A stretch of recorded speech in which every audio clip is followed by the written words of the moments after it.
Bonjour, c'est Martin, apiculteur saisonnier. Nous allons maintenant parler du déclin des pollinisateurs.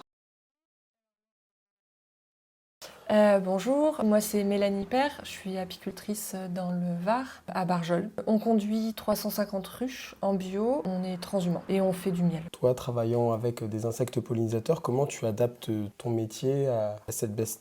L'apiculteur aujourd'hui a une fonction de pallier à cette baisse des populations de pollinisateurs. Ces pratiques-là, du coup, se déclinent de plusieurs façons. On va avoir du coup le nourrissement, puisque du coup on a des périodes de disette qui sont de plus en plus longues et qui arrivent à des moments vraiment compliqués pour les ruches, notamment les disettes du mois d'avril. Ce qu'on voit aussi, c'est qu'il y a des mielées qui sont beaucoup plus courtes qu'avant. Question de température, des floraisons plus précoces ou plus tardives. Enfin, apparemment, ça a vraiment un impact sur la durée des mielées. Si on n'a pas des ruches assez fortes, elles n'arrivent pas à emmagasiner assez de miel pour produire du miel pour nous et pour elles. Économiquement, tu ressens aussi un impact de tout ça, de cette baisse de pollinisateurs? Je pense que le nourrissement aujourd'hui impacte fortement les fermes, surtout en bio où c'est quand même très cher.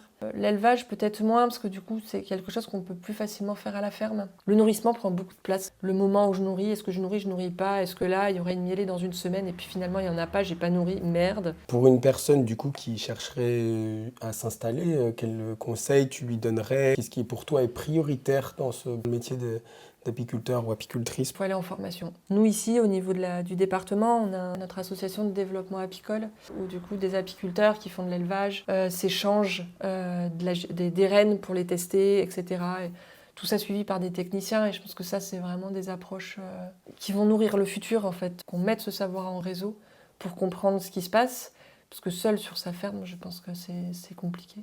Et que du coup, le seul palliatif, ce sera le nourrissement. Je vois, enfin, tous les collègues avec qui j'en parle, les années où il faut nourrir, on est tous déprimés, quoi. C'est vraiment, ça impacte même le moral de l'apiculteur, quoi. Donc ouais, il faut absolument mettre en réseau ses connaissances en termes de génétique, en termes de choix d'abeilles, et puis de transhumance. Je pense que nos parcours de transhumance, ils pallient quelque part aussi à ces disettes. Dès que ça marche pas quelque part, finalement, on appelle les collègues et on se dit, à tel endroit, ça fonctionne. Et je me souviens d'une année où c'était la misère dans tout PACA. Il y a un endroit qui marchait, c'était la vallée du Jabron.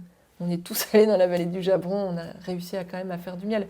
Enfin voilà, c'est un peu tout ça. J'ai l'impression qu'il faut sortir de sa ferme et aller à la rencontre des autres pour essayer de comprendre, parce que tout change trop vite.